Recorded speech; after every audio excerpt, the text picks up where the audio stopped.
Bien, gloria a Dios. Tengo un pensamiento en esta mañana, a ver cómo consigo encajar y desarrollar este tema, ¿no? Que considero importante, vital, y es tener un buen sentido para interpretar todas las circunstancias de la vida, interpretar todas las cosas que suceden a nuestro alrededor, interpretar los tiempos que vivimos, interpretar lo que vemos, lo que oímos, porque hay personas que no lo interpretan bien, que no tienen ese don espiritual de interpretación para tener la revelación divina, el discernimiento del Espíritu Santo,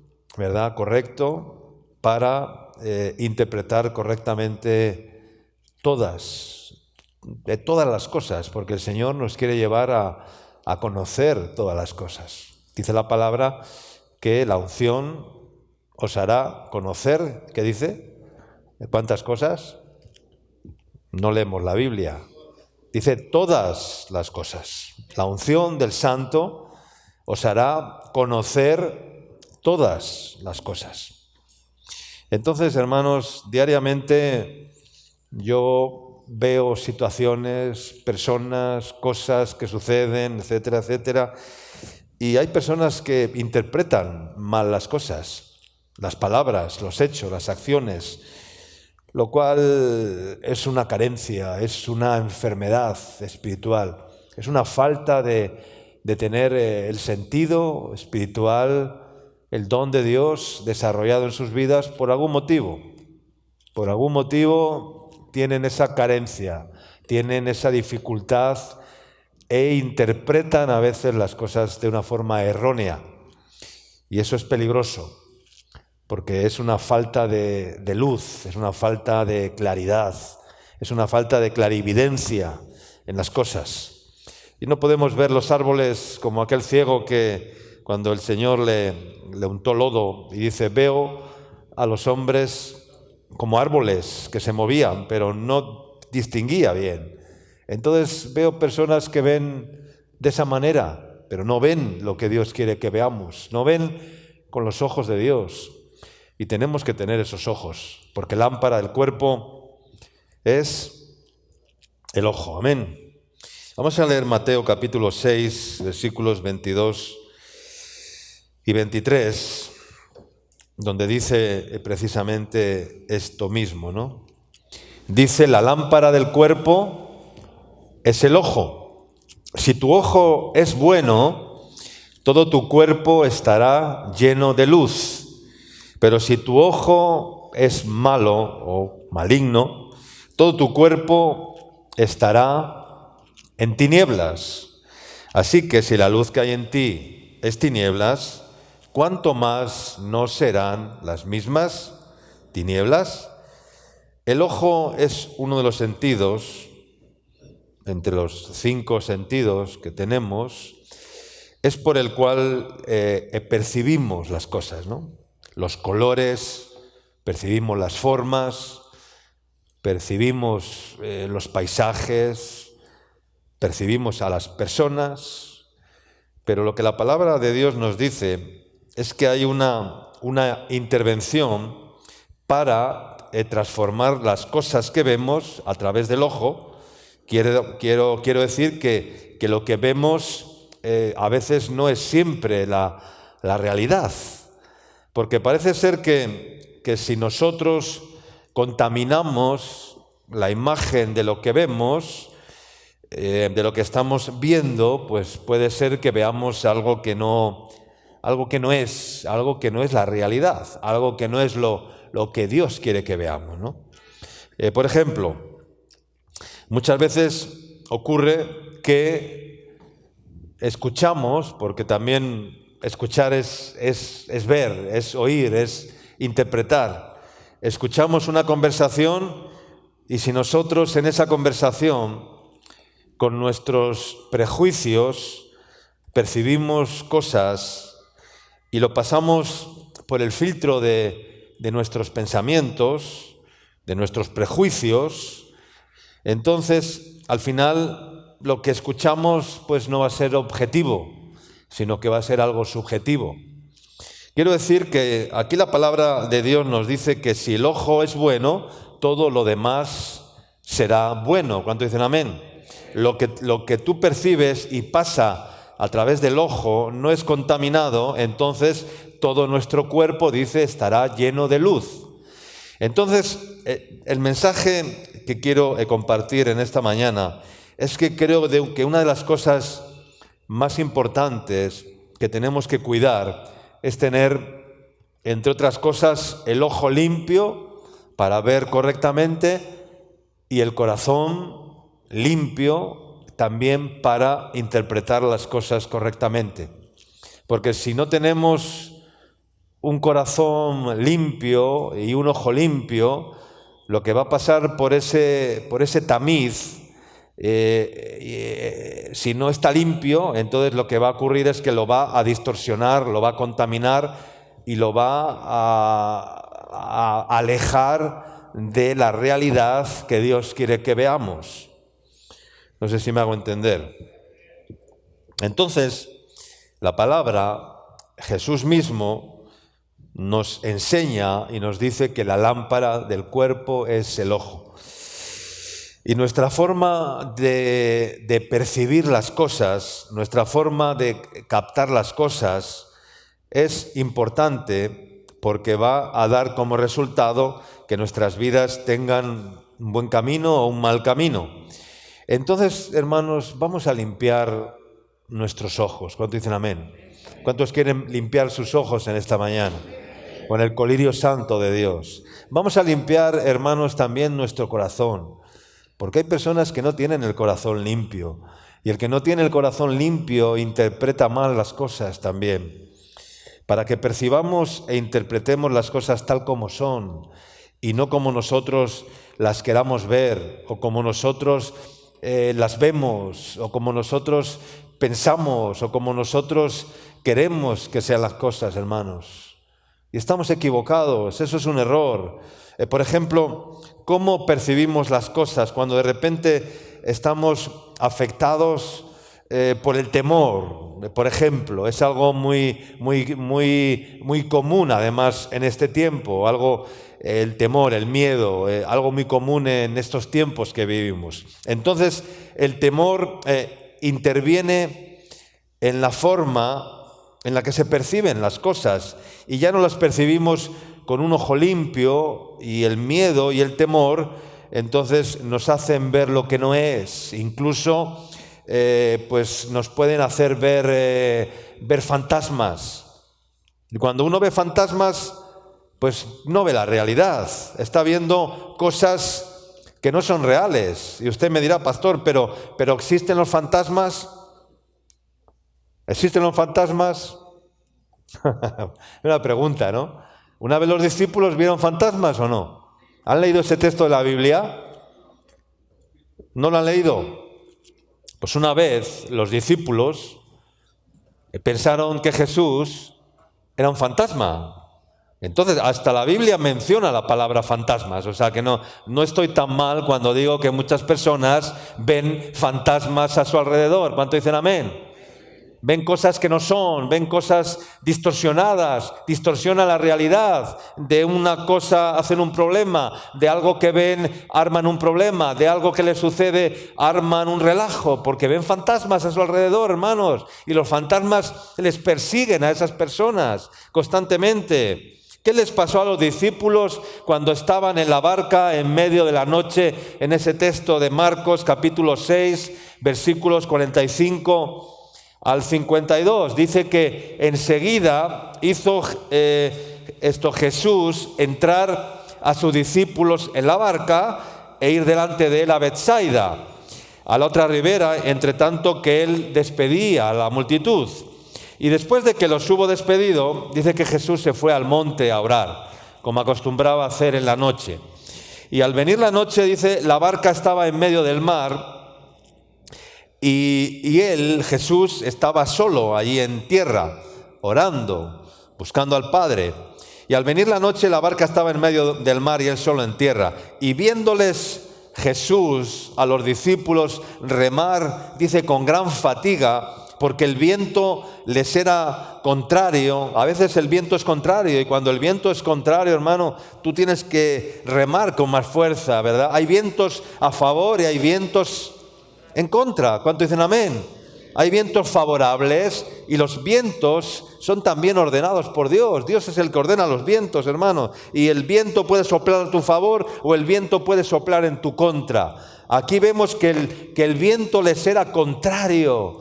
Y hay que orar al Señor para que sujete los vientos y para que los vientos soplen en nuestro favor y no en nuestra contra. Porque cuando te viene el viento, no sé si has estado en algún lugar donde el viento es muy fuerte y viene el viento contra ti, hermano, y no puedes casi ni caminar porque el viento te frena, te echa para atrás por la fuerza del viento.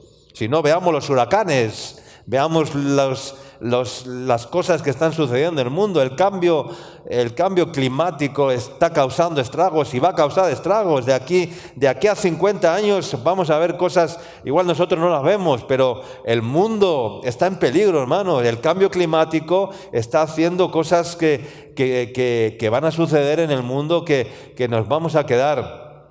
¿Por qué? Pues porque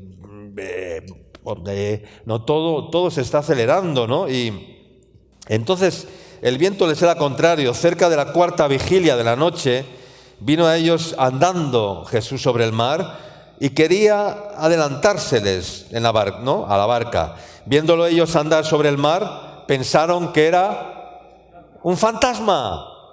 Y entonces gritaron y dijeron, porque al verlo dice que todos se veían, le veían y se turbaban.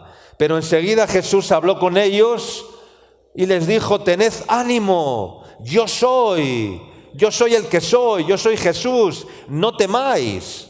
Y subió con ellos en la barca y se calmó el viento.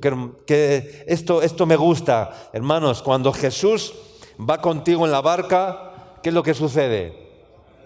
Que el viento se calma, hermano. El viento se calma, los fantasmas desaparecen, los conflictos desaparecen, pero lo que sucede, hermano, es que a veces vamos en la barca y Jesús no está con nosotros en la barca, hermanos. Sube a Jesús contigo en la barca. Jesús quiere ir en la barca. Y qué hermosa es la vida en la barca con Jesús. ¿Cuánto dicen amén? Yo desde que Jesús va conmigo en la barca, hermano, la vida me es hermosa, la vida me es agradable, la vida me es placentera, porque Jesús está en la barca, hermanos. Pero cuando Jesús no está en la barca, todo es contrario, todo es oposición, todo es engaño, todo es mentira, todo es falsedad, todos son problemas. Y Jesús habló con ellos y les dijo, tened ánimo, yo soy, no temáis. Y subió a ellos en la barca y se calmó el viento y ellos se asombraron en gran manera y se maravillaban, porque aún no habían entendido lo de los panes por cuanto estaban endurecidos en sus corazones. ¿Y por qué vieron fantasmas? Porque estaban ¿cómo? Endurecidos en sus corazones. Y entonces vieron fantasmas. Porque no tenían un corazón limpio, porque no tenían un ojo limpio y por lo tanto no podían percibir la realidad de las cosas que estaban aconteciendo a su alrededor. Entonces, hermanos, ¿cómo percibimos lo que nos rodea? ¿Cómo escuchamos? Hay muchas limitaciones y creo que muchas personas aún tienen demasiadas barreras en sus vidas, psicológicas, espirituales. Casi siempre son las barreras de los prejuicios. ¿Qué es un prejuicio? ¿Qué es un prejuicio? Un prejuicio es un juicio, es una valoración sin experiencia directa o real, generalmente negativo.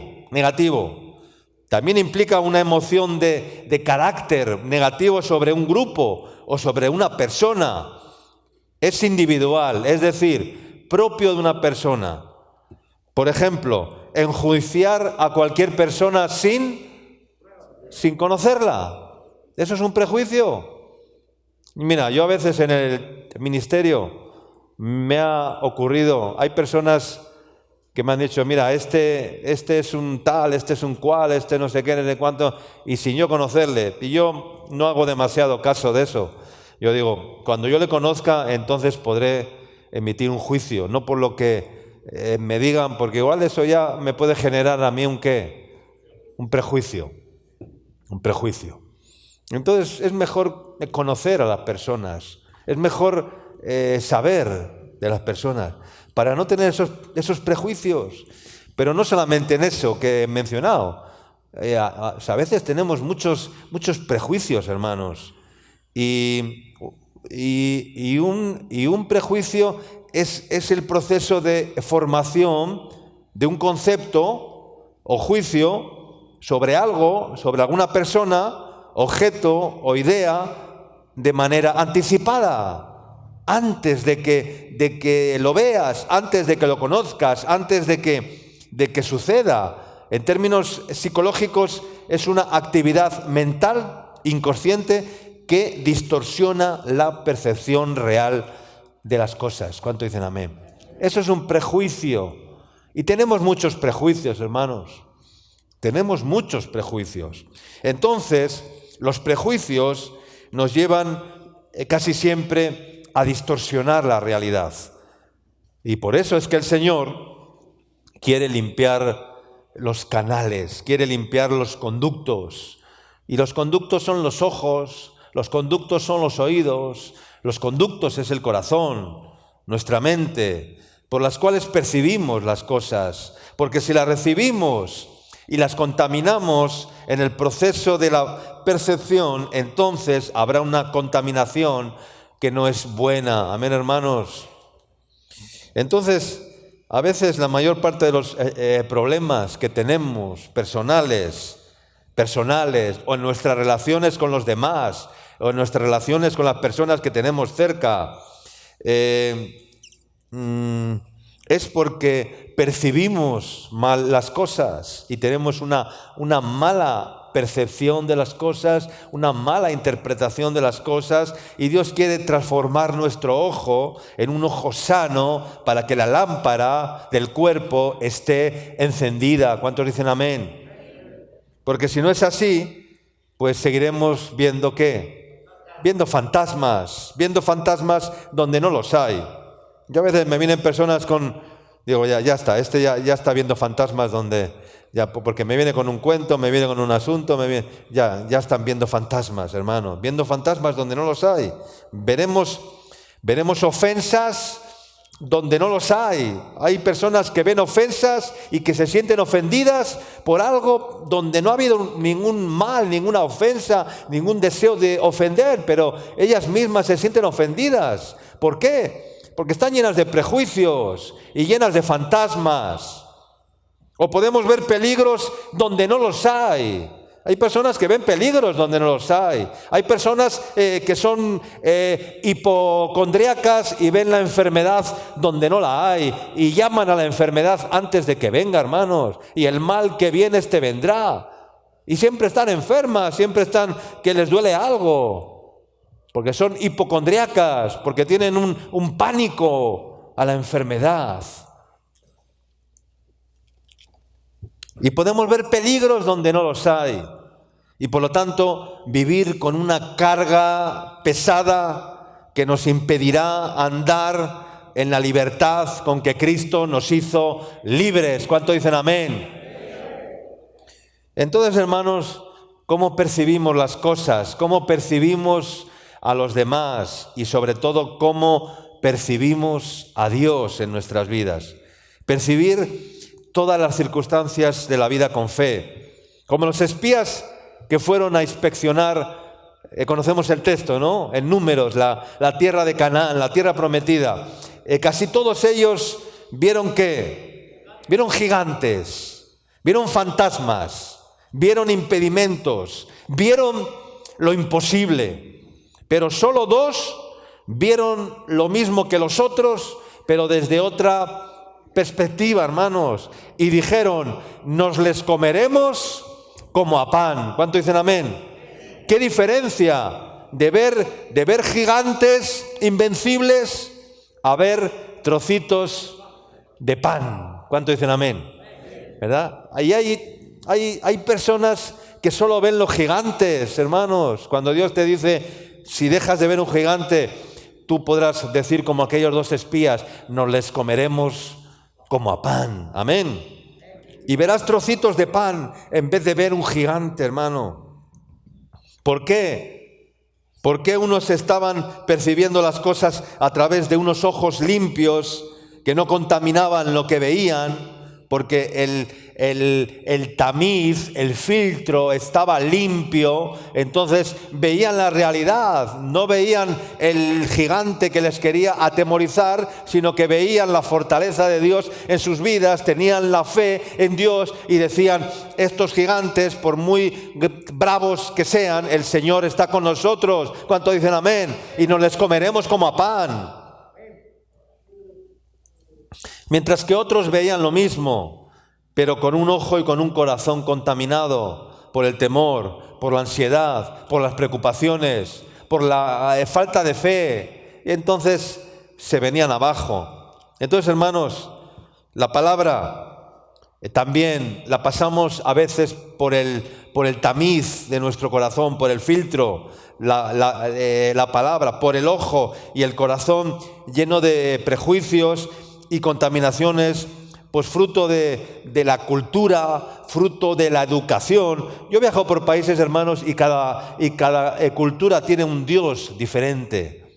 Y a veces somos más peruanos que cristianos, o somos más colombianos que cristianos, o más ecuatorianos, o más españoles que cristianos, hermanos. Y Dios es el mismo en Perú, en Ecuador, en China y en Japón. ¿Cuánto dicen amén? Dios es el mismo, pero ¿cuánta influencia tienen las culturas? Lo que hemos adquirido, lo que hemos heredado. Mira, recibimos herencias genéticas, todos tenemos una herencia genética que está en nosotros, en nuestros genes. ¿Adquirida de quién? De nuestros padres. Pero luego tenemos una herencia adquirida de nuestro hábitat en el que nos hemos movido, ¿verdad? Si alguien se mueve en un ambiente de la calle, pues terminará siendo un pandillero, un drogadicto, un delincuente, las costumbres culturales adquiridas en la sociedad, en el mundo donde nos hemos movido, donde hemos vivido, donde nos hemos formado, donde hemos crecido, donde hemos acostumbrado a estar. Eso no tiene una carga también y hay una herencia ahí que hemos recibido. Son como las improntas que se usan antiguamente en las imprentas. Había unas letras que se les llamaban como improntas y eran unas marcas, no que hacían las marcas en el papel o en el papiro. Pero esas improntas heredadas o adquiridas, ¿quién es el que las borra? ¿Quién las borra? ¿Y dónde están esas improntas? Están impregnadas ¿en dónde? En el carácter y en la personalidad de cada persona. Y todos tenemos improntas negativas, adquiridas genéticamente. Yo tenía improntas negativas, adquiridas de mis padres, de mi familia, y luego improntas heredadas por mi forma de vida desordenada, siendo un joven, haciendo esto, haciendo lo malo, adquirí. Entonces, esas improntas estaban en mi carácter. Pero cuando un día vine al Señor, el Señor, ¿qué hace? Borra todas esas huellas. Es como la arena de la playa. Cuando tú caminas por la playa, por la orilla, se quedan las huellas. Cuando viene la ola del mar, ¿qué hace? Pasa por encima y cuando se va, las huellas, ¿las ves o no las ves? Ya se fueron. ¿Por qué? Pues así es el Señor, hermano. Quita las huellas negativas y pone sus huellas, sus improntas, sus marcas, sus señales y sus frutos en nuestros corazones. Amén. Eso es lo que hace el Señor.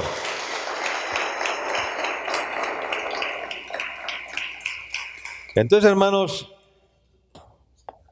y a veces el producto final no es la palabra de Dios como realmente como la recibimos, sino que es una palabra a veces que ha sido modificada y adoptada a nuestras propias ansiedades, temores, carnalidades, sentimientos humanos, y perdemos entonces el sustento de la palabra, que la palabra de Dios nos sustente, pero como es la palabra, hermanos, no la modifiquemos. No, es como cuando David fue al combate, mientras unos veían igual a un gigante invencible, en este caso David veía la oportunidad ¿de qué? De glorificar al Dios de los escuadrones de Israel. Amén. Y de ver el poder de Dios. Y todos veían lo mismo. Entonces la forma como percibimos las cosas puede determinar cuál va a ser el resultado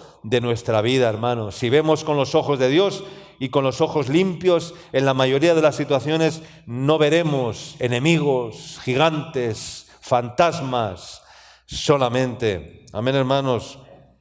Y por eso dice la palabra de Dios que para los puros todas las cosas le son puras. Tito capítulo 1, versículo 15, está escrito esto. Tito capítulo 1, versículo 15, todas las cosas son ¿cómo? Son puras, ¿para quién?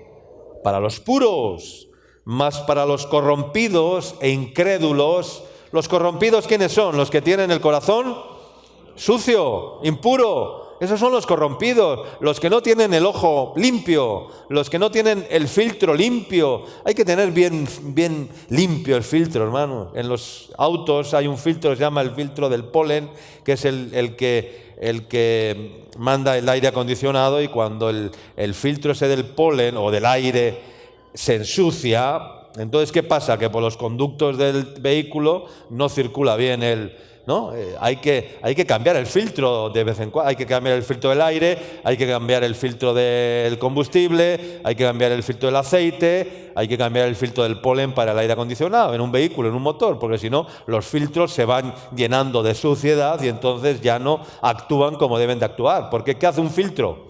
Filtrar. El filtro filtra. ¿Qué hace el riñón? Filtra. ¿Qué hace el hígado? Son los órganos del cuerpo. O sea, todos son filtros, ¿verdad?, para facilitar el buen funcionamiento del cuerpo o del motor o de nuestra vida. ¿Y cuál es el filtro que Dios nos ha dado? ¿Cuál es el filtro que Dios nos ha dado? Es el Espíritu Santo. Amén. Él es el filtro. Ese es el filtro y tenemos que filtrar todo a través de la persona del Espíritu Santo de Dios en nuestras vidas. Amén, hermanos. Y cuando actuamos y todo lo pasamos por el filtro de Dios, por el filtro del Espíritu Santo, no por el filtro de nuestra mente, no por el filtro de nuestro corazón, no por el filtro de nuestro ojo humano, carnal, sino por el filtro del Espíritu Santo. Mas para los corrompidos e incrédulos, dice que nada les es puro, porque hasta su mente y su conciencia están corrompidas. ¿Por qué todas las cosas son puras para los puros? Porque no viven condicionados, porque no viven condenados, porque no viven acusados, porque no viven presionados, porque no viven con prejuicios, y por lo tanto es alguien que ve las cosas con el corazón de Dios y con los ojos de Dios. Amén, hermanos. Porque la mayoría de las personas que se sienten condenadas, ¿qué es lo que hacen? Condenan a otros. ¿Cuánto dicen amén? La mayoría de las personas que se sienten juzgadas, ¿qué es lo que hacen? Juzgan a otros. La mayoría de las personas que se sienten observadas, ¿qué hacen? Observan ellos también a otros. La mayoría de las personas que se sienten engañadas, ¿qué hacen? Engañan ellas también a otros. Porque como dice el refrán, lo que presumes es lo que careces. Y es que es así, hermanos. Es así. Es así. Una persona condenada, que se siente condenada, ¿qué va a hacer? Condenar a otro. Una persona que se siente juzgada, ¿qué va a hacer? Juzgar a otros. Una persona que se siente vigilada, observada, ¿qué va a hacer? Vigilar a otros. O sea, esto es así. Entonces, hoy la palabra nos quiere enseñar algo muy importante. Cómo percibimos las cosas. Amén. Cómo percibimos las cosas. No podemos hacer un Dios creado por nosotros mismos que lo hemos tamizado, que lo hemos pasado por el filtro de nuestra cultura, de nuestra educación, de la cultura de nuestro país, porque cada país tiene una cultura, tiene una forma de... No, hermanos, estamos equivocados si queremos pasar a Dios. A Dios hay que verle como es, hay que amarle como es, porque si no tendremos un Dios tamizado, minimizado, un Dios humanizado, un Dios contaminado, y por eso dice la palabra que no nos hagamos ¿qué? No nos hagamos imágenes. ¿Y por qué dice la palabra que no nos hagamos imágenes? Porque ¿qué es una imagen? ¿Qué es una imagen? Una imagen, hermanos, es el fruto de nuestra imaginación. Eso es una imagen, el fruto de nuestra imaginación. Los que se hacen imágenes, ¿qué hacen? Se imaginan a Dios en una imagen, en una forma. Tienen una foto y piensan que esa foto es Dios, ¿verdad? Tienen una estatua y piensan que esa estatua es Dios. Pero a veces no hay que tener ni una foto, ni una estatua, ni una estampita, ni algo puesto en la pared. A veces nosotros mismos nos hacemos una imagen de Dios que no es real, porque hacemos un Dios a nuestra imagen, a nuestra manera, un Dios humanizado, y hacemos un Dios pequeñito y lo queremos meter dentro, o sea, un Dios grande como Dios es, lo queremos hacer pequeño, ¿verdad? Y acomodarlo a nuestra vida, a nuestro corazón, a nuestros pensamientos. Hacer de Dios un Dios utilitario, un Dios que lo utilizas, un Dios que lo puedes... el coche utilitario le llaman al coche que es muy práctico en la ciudad, que es un coche pequeño,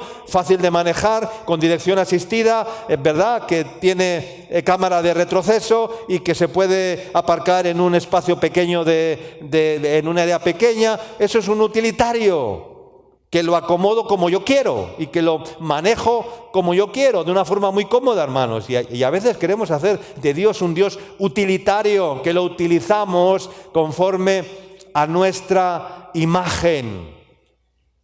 ¿Y tú crees que puedes hacer eso con Dios? No podemos, hermanos, no podemos, pero somos así. Estamos muy equivocados cuando queremos hacer un Dios a nuestra imagen. Porque Dios es celoso, hermanos. Dios es Dios. Tú no puedes hacer un Dios a tu manera. Y eso es lo que hacen las religiones. Eso es lo que hacen las imágenes. Eso es lo que hacen las falsas religiones. Hacer un Dios a la imagen del hombre, a la medida del hombre, a las necesidades del hombre, a las carencias del hombre, a las debilidades del hombre. Y por eso, hermanos, es necesario que tengamos un corazón limpio, libre de prejuicios, para no manipular al Dios vivo. Amén. Y hoy hemos venido acá no solamente para escuchar la palabra, sino para contrastar nuestra vida con la palabra de Dios, para no hacer de la palabra un manual de supervivencia adaptado a nuestras necesidades solamente, ¿verdad?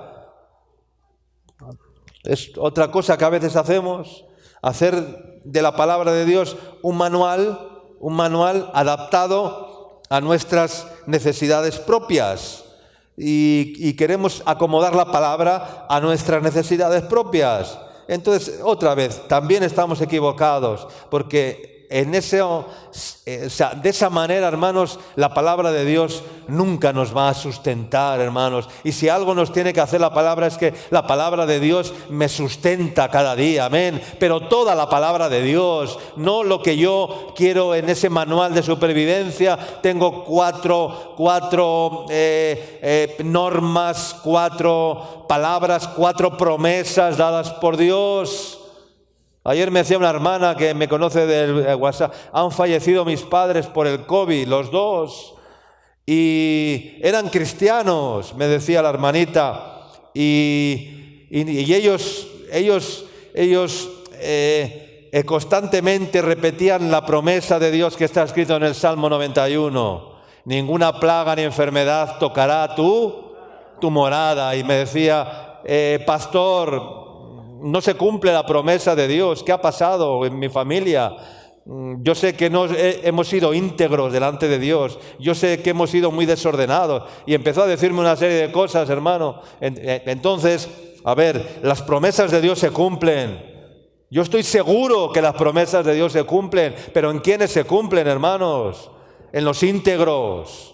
En los que no son íntegros no se cumplen las promesas de Dios. Y hay personas que dicen, cuando vino lo del COVID, empezó ese versículo a ser regado por todas las redes sociales, por todos los medios.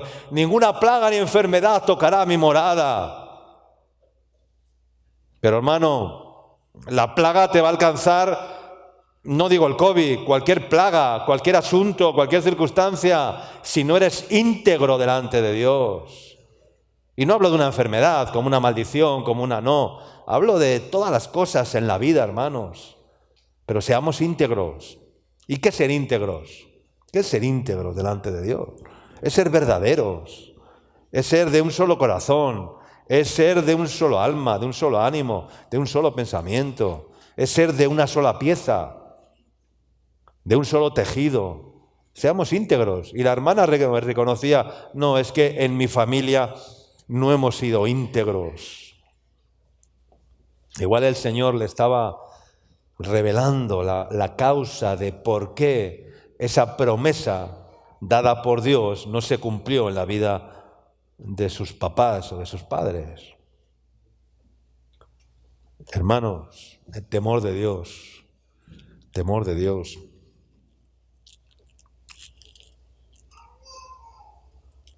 Pablo tuvo una experiencia tremenda. Él sabía que para conocer al Señor verdaderamente tenía que renunciar a todo el peso religioso con el que cargaba y cultural que llevaba consigo y que le condicionaba.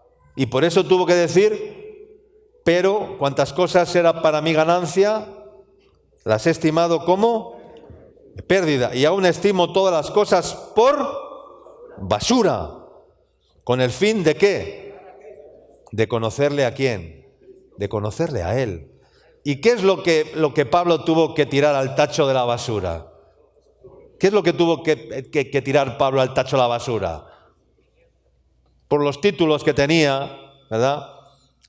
Los títulos, el título de ser alguien estudiado, de ser alguien no sé qué, de ser del linaje de David, circuncidado al octavo día, de la tribu de Benjamín, en cuanto a la ley fariseo, en cuanto a celo, no sé qué. O sea, tenía un currículum tremendo, pero eso no le servía de nada para conocer a Jesús, para conocerle al Señor.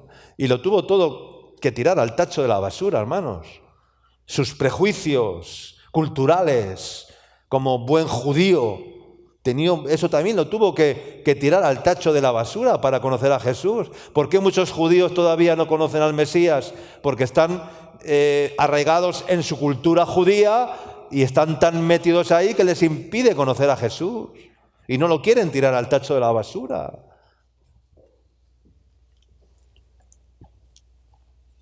Y quiero insistir que la mayoría de los problemas que tenemos, hermanos, en nuestras vidas, la mayoría de nosotros, son fantasmas.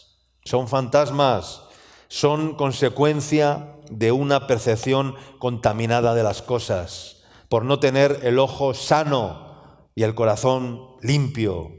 Y yo creo que hay que despertar a los que viven en una constante pesadilla en sus vidas, sumergidos en problemas, para que despierten y sus ojos y su corazón sean purificados y puedan ver las maravillas de Dios. ¿Cuánto dicen amén?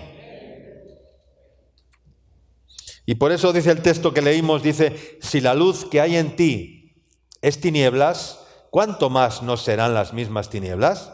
Está diciendo que si lo que percibes tú está ya contaminado por las tinieblas, ¿cuánto más no serán las mismas tinieblas?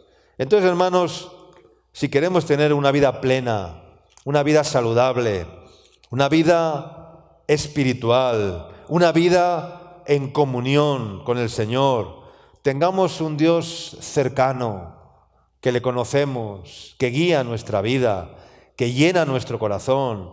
Pero antes debemos limpiar nuestros ojos y debemos limpiar nuestro corazón. Amén, hermanos. Entonces, el ojo es la lámpara del cuerpo y la forma que percibimos las cosas va a determinar cuál va a ser la idea y la visión de un Dios verdadero o de un Dios falso. Y si tienes un Dios falso, pues hoy debes contrastarlo con el Dios que el Espíritu Santo te quiere revelar. Si te persiguen los fantasmas en tu vida, tendrás que ver las cosas a través de los ojos de Dios y verás cómo esos fantasmas, esos gigantes, se van a convertir en pedacitos de pan. Amén, hermanos.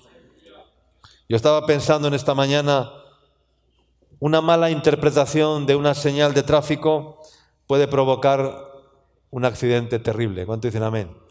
O sea, una mala interpretación de algo puede provocar un accidente, porque el conductor interpreta de forma errónea, se puede producir un accidente.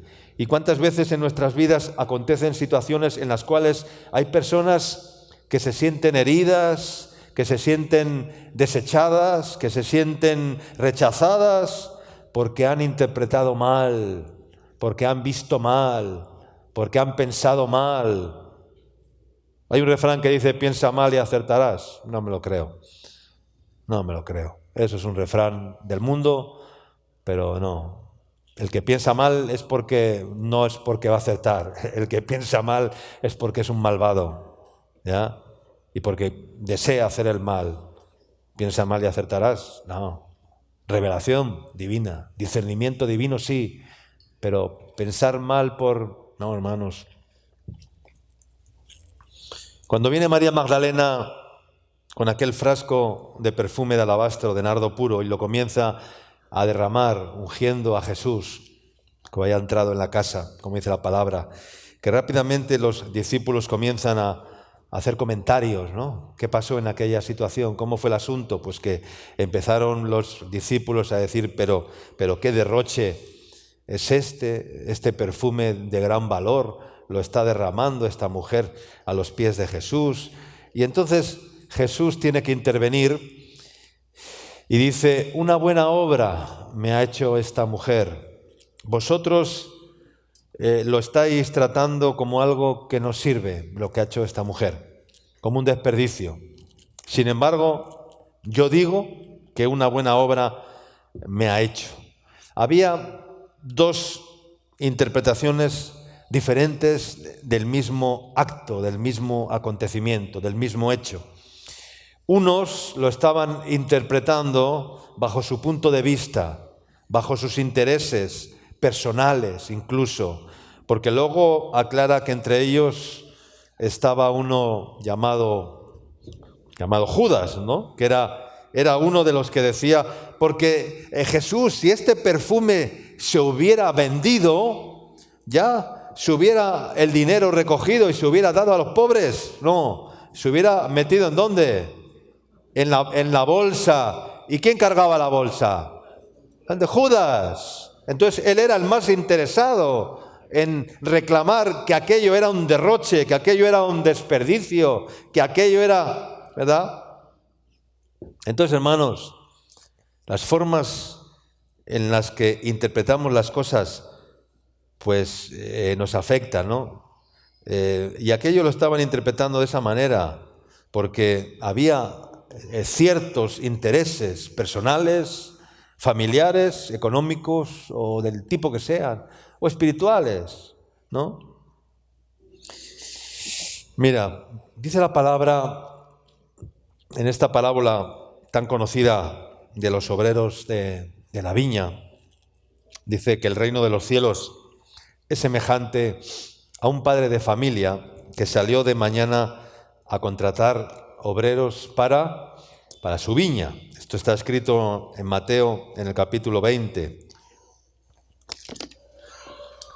Y si leemos ese texto para un poco ponernos en el contexto y no leerlo entero, dice que este padre de familia pues Salió al encuentro de los que estaban por allá y encontró a unos a primera hora que estaban desocupados y les contrató para ir a trabajar a la viña. Encontró a otros un poco más tarde y les llamó también y les contrató y les dijo: vengan a trabajar a mi viña y yo os pagaré un denario, ¿no? Un denario era el sueldo que les ofreció, ¿no?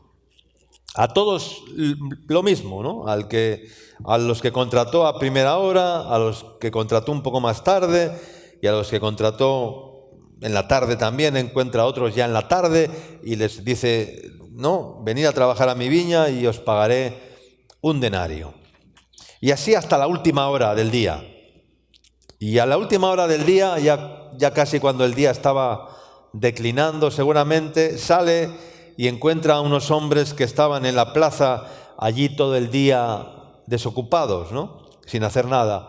Y entonces Jesús les dice: pero ¿cómo es que estáis aquí todo el día desocupados? ¿No? A veces hay que pasearse por el edificio también y decir: pero ¿cómo es que estáis aquí todo el día desocupados? ¿Es que nadie os contrató? ¿Nadie os dijo lo que debíais de hacer? ¿Verdad? Y entonces Jesús les dice eso, ¿no? Y entonces los hombres le respondieron: es que nadie nos ha contratado. Entonces él les dijo: id también vosotros a la viña y recibiréis lo que es justo, les dijo Jesús.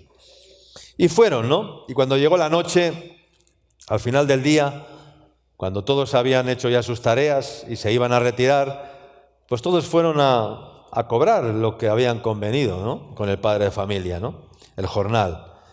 Y el padre de familia mandó a su mayordomo para que les comenzara a pagar a cada uno conforme a lo que había convenido con ellos, que había sido un denario, con todos ellos, ¿no? Los que empezaron desde la mañana a la salida del sol, igual que los que comenzaron en la tarde a la puesta del sol. Y les pagó un denario por haber trabajado a unos más horas que a otros, a unos todo el día porque habían sido contratados de por la mañana, y a los que habían sido contratados a la última hora de la tarde, pues habían trabajado igual una hora solo o 2 horas, pues les pagó a todos lo mismo, ¿no? Y así fue pagando a todos hasta pagar a los que habían sido contratados desde por la mañana. Pero ¿qué ocurre? ¿Qué dice la palabra? En el verso 8 al 16, Mateo capítulo 20, versículos del 8 al 16. Dice: cuando llegó la noche, el señor de la viña dijo a su mayordomo: llama a los obreros y págales el jornal, comenzando desde los postreros hasta los primeros. Y al venir los que habían ido cerca de la hora 11, recibieron cada uno un denario. Al venir también los primeros, pensaron que habían de recibir más, pero también ellos recibieron cada uno un denario. Y al recibirlo, murmuraban contra el padre de familia, diciendo: estos postreros han trabajado solo 1 hora y les has hecho iguales a nosotros, que hemos soportado la carga y el calor del día. Él respondiendo dijo a uno de ellos: amigo, no te haga agravio, ¿no conveniste conmigo en un denario? Toma lo que es tuyo y vete, pero quiero dar a este postrero como a ti. ¿No me es lícito hacer lo que yo quiero con lo mío? ¿O tienes tu envidia porque yo soy bueno? Así los primeros serán postreros y los postreros primeros, porque muchos son llamados, mas pocos escogidos. Ellos interpretan que si los que habían trabajado 1 hora se les da un denario, a ellos por haber trabajado 8 horas tenían que haber cobrado ¿cuánto? 8 denarios, pura matemática, ¿no? Pura matemática. Pero el Señor tiene una matemática diferente a la que nosotros conocemos, totalmente diferente, nada que ver con las matemáticas que nosotros conocemos, ¿no? Pero era su interpretación, bajo su punto de vista, bajo su interés personal. Y entonces explotaron aquellos hombres, porque la carne La carne no soporta quedar en ridículo. La carne no soporta sentirse ofendida. La carne no soporta ser menospreciada. La carne no soporta que sus planes no sean que salgan como han pensado, ¿no? Y no soporta que su interpretación no sea valorada o considerada, ¿no? Y entonces arman el relajo allí delante del padre de familia y dicen, a estos que han trabajado 1 hora les has hecho iguales a nosotros. Y entonces el padre de familia les dice, ¿tienes algún problema? ¿Qué te pasa? En versión popular les dice, ¿te pica algo? En versión popular, ¿te pica algo? ¿O qué te pasa? A ver, ¿qué te pasa? ¿Te he hecho yo algún agravio? Yo no te he dado a ti lo que había convenido. ¿En cuánto conviene contigo cuando te contraté? ¿En cuánto? En 1 denario. Entonces, ¿cuál es el problema? ¿Qué te pasa? ¿No te estoy dando a ti lo que es justo, lo que había convenido contigo? Pues toma lo que es tuyo y vete. ¿Tienes algún problema? Si yo quiero ser generoso con estos. ¿Tienes algún problema? Porque mi forma de interpretar las cosas es diferente a la tuya, le dijo el padre de familia. Amén, hermanos. Y esto es así. Y esto ocurre entre nosotros, vamos. Esto ocurre, o sea, te puedo poner miles, cientos de ejemplos en que algunos piensan que por esto, que por aquello, derechos y no sé qué, y no sé cuántos, y yo, y esto, y aquello, y no sé qué, y no sé cuántos, y bueno. Y son como la cebolla, están en todas las salsas. Algunos son como la cebolla, están en todas las salsas. Y luego no están en ninguna. Hay hermanos cebolla. Los hermanos cebolla son los que están en todas las salsas y luego no dan sabor ni sazón a ninguna de las salsas porque están... Un cocinero coge una sartén, una parihuela, una de eso, y se pone a cocinar y le da su sazón y sácala. No se va de una salsa a otra y no empieza a mezclar cosas y no, está ocupado en hacer una buena comida, un buen sabor, echar los condimentos adecuados, las especies adecuadas, la sazón adecuada pero no se va de una salsa a otra y picotea de aquí, picotea de allá y está en todos lados. No se puede. Así que los hermanos cebolla, que se quiten las capas de cebolla, ¿ya? Y que se dejen de cebollear por la vida, ¿ya? Por favor. Entonces, hermanos, esa es la lucha en la que estamos muchas veces. Y es que Dios tiene una forma de interpretar las cosas. Dios tiene una manera de interpretar la vida y la justicia. Dios tiene una forma de interpretar el amor y la misericordia que muchas veces no captamos y nos molesta porque nuestra interpretación es diferente. Si el Señor de aquel padre de familia tuvo con los que contrató a la última hora, les quiso pagar igual que a los que había contratado por la mañana, pues algún motivo tendría. ¿Cuánto dicen amén? Algún motivo tendría el padre de familia por ganarse el corazón de ellos, tal vez, por que vieran en él un padre, alguien, no, o sea, algo estaría haciendo el Señor en esa situación. Pero los primeros no veían nada de eso. Eran egoístas, estaban llenos de egoísmo, estaban llenos de sí mismos, estaban llenos de exigir sus propios derechos. Hoy hablamos mucho de los derechos, ¿verdad? El mundo está lleno de derechos, el derecho de los niños, el derecho de los no sé qué, el derecho de las mujeres, el derecho de tal, pero muchos derechos y pocas obligaciones, hermanos. Exigimos derechos, pero ¿qué hacemos con las obligaciones que tenemos delante de Dios? ¿Verdad? Entonces, aleluya. No es Dios quien tiene que someter a nuestra forma de interpretar las cosas. Somos nosotros los que tenemos que aprender a humillarnos y a interpretar las cosas como Dios las quiere. Amén, hermanos. Y termino. Cuando Jesús estaba frente al sepulcro de Lázaro y les dijo a los hombres que estaban allí, quitad la piedra. Ellos la quitaron, ¿verdad? Pero, escúchame bien, ese quitar la piedra no era lo importante, no era el trabajo, sino que era solo el principio para que algo mucho más importante ocurriera después. Digo esto porque algunos han interpretado así la vida en el Señor. Algunos viven solo para quitar piedras, y no han llegado a entender y a interpretar que lo importante no es quitar la piedra, lo importante es lo que viene después. ¿Cuántos dicen amén? Lo importante es el milagro que sucede cuando la piedra es quitada. Amén, hermanos. Y hay que ver el milagro de Dios.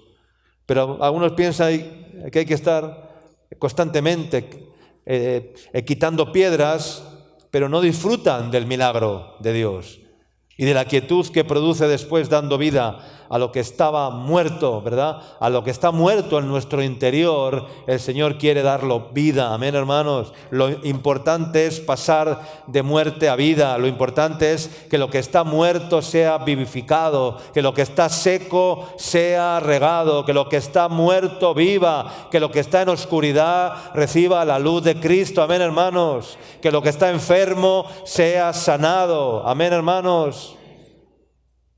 Eso es lo importante. Eso es lo importante.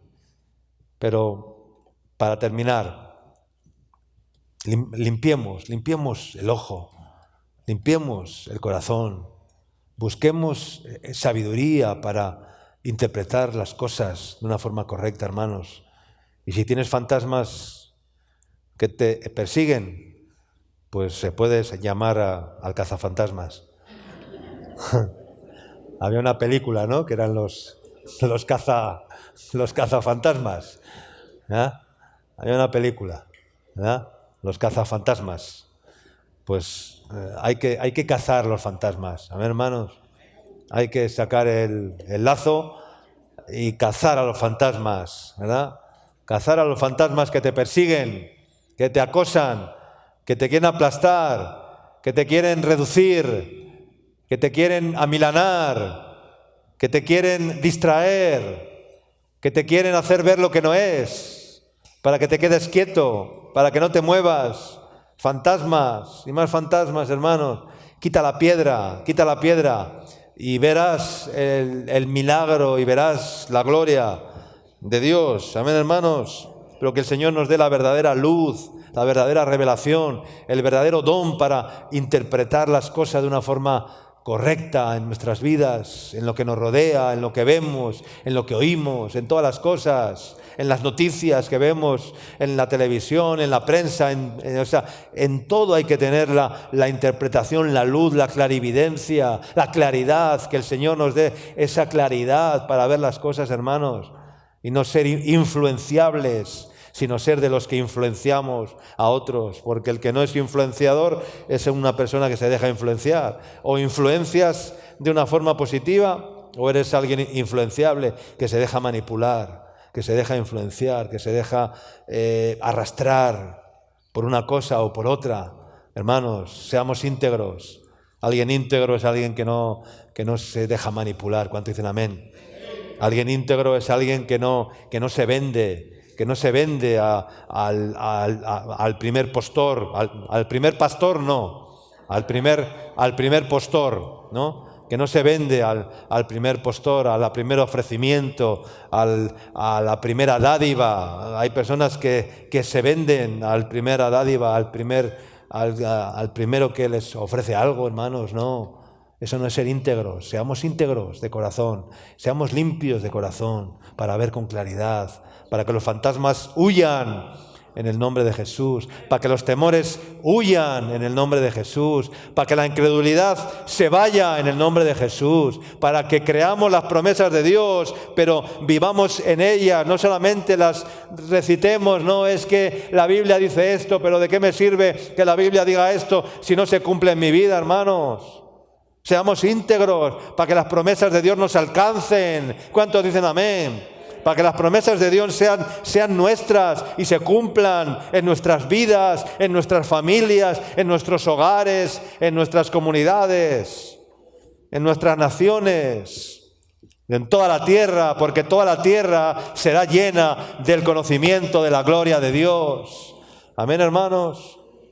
Pero creámoslo, vivámoslo, esforcémonos por vivirlo en nuestras vidas primeramente, en nuestro corazón, cada día.